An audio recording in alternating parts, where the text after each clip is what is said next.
জয় মা তারা, জয় ভোলেনাথ, জয় মামা খাপার জয়।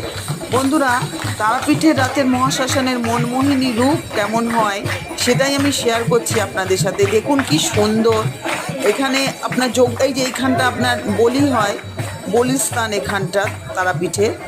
আর এই যে জায়গাটা আপনারা জানেন, এই জায়গাটা হচ্ছে বামাখাপা সমাধিস্থল। এইখানেই দেখুন দীপাবলি মনে হচ্ছে, যেমন করে মোমবাতিগুলো সাজানো মনে হচ্ছে রাতের দীপাবলি। তো এরা এখন সুন্দর হয়ে গেছে, কিন্তু মহাশ্মশান মানে আমরা কিন্তু জানি যে অন্ধকার, ভয়ঙ্কর একটা ব্যাপার, গা ছমছমে ব্যাপার, নিস্তব্ধতা। কিন্তু সেটা কিন্তু এখন আর মহাশ্মশানে নেই তারাপীঠের। এখন তারাপীঠটা একদম অন্যরকম একটা জাঁকজমকপূর্ণ মনে হয় আমার। যাই হোক, আপনাদের কেমন মনে হয় অবশ্যই কমেন্ট করে জানাবেন। আর তারাপীঠে 15 বছর আগের কথা বলবো, যেরকম ছিল সেটা কিন্তু এখন নেই, কারণ অনেক পরিবর্তন হয়ে গেছে দিনের সাথে সাথে।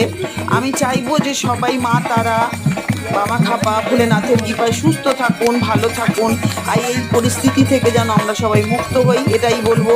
সর্বমঙ্গলা মঙ্গলে শিবে সর্বত্র সারাদিকে শরণে ত্রম্বকে গৌরী নারায়ণী নমস্তুতে। সকলকে ভালো রেখো, সুস্থ রেখো, আনন্দে রেখো। আমার বড় ভিডিও আছে তারাপীঠের ওপরে, আপনারা দেখে নেবেন।